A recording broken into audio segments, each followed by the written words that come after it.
గత వైఎస్ఆర్సీపీ ప్రభుత్వంలో నిర్లక్ష్యానికి గురైన అన్న క్యాంటీన్లను తిరిగి ప్రారంభించేందుకు టీడీపీ శ్రేణులు చర్యలు చేపట్టడం జరిగింది. ఇందులో భాగంగా ప్రకాశం జిల్లా ఒంగోలులోని పలు చోట్ల ఈ అన్నదాన కార్యక్రమాన్ని నిర్వహిస్తున్నారు. ఈ సందర్భంగా ఒంగోలులోని కొత్తపట్నం రైతు బజార్ వద్దనున్న అన్న క్యాంటీన్ వద్ద పల్లా సురేష్ ఆధ్వర్యంలో అన్నదానం చేశారు. పేదవాడి కడుపు నింపాలన్న టీడీపీ అధినేత ముఖ్యమంత్రి చంద్రబాబు నాయుడు ఆదేశాల మేరకు ఈ అన్నదాన కార్యక్రమాన్ని నిర్వహించడం జరుగుతుందని టీడీపీ నాయకుడు ఆవుల శ్రీనివాసరావు తెలిపారు.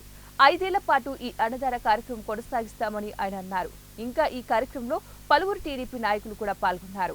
జాతీయ అధ్యక్షులు ఆదేశానుసారం చంద్రబాబు నాయుడు ఆదేశానుసారం ఈ నిత్య అన్నదాన కార్యక్రమం 17వ తేదీ నుంచి మొదలు పెట్టడం జరిగింది. ఈ కొత్తపట్నం బస్టాండ్ సెంటర్ ఉంది రైతు బజార్ ఏరియాలో రోజు నిత్యాన్నదానం రోజు 400 మందికి అన్నదానం జరుగుతుంది.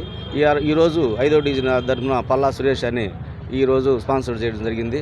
ఈ విధంగా పేదలు వచ్చి భోజనం చేయడం చాలా సంతోషకరమైన విషయము. ఇది ఇట్లాగే కంటిన్యూ అవుతుంది. తెలుగుదేశం పార్టీ 5 సంవత్సరాలు మా నాయకుడు అభ్యర్థం మేరకు మేము ఈ కార్యక్రమం చేయడం ఇదైంది.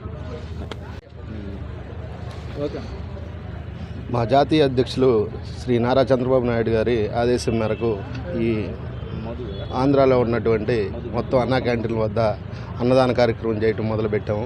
కాదు ఈ నెల 17వ తారీఖు నుంచి నిర్విరామంగా ప్రతిరోజు మధ్యాహ్నం పూట 400-500 మందికి అన్నదాన కార్యక్రమం చేయటం మొదలుపెట్టాం.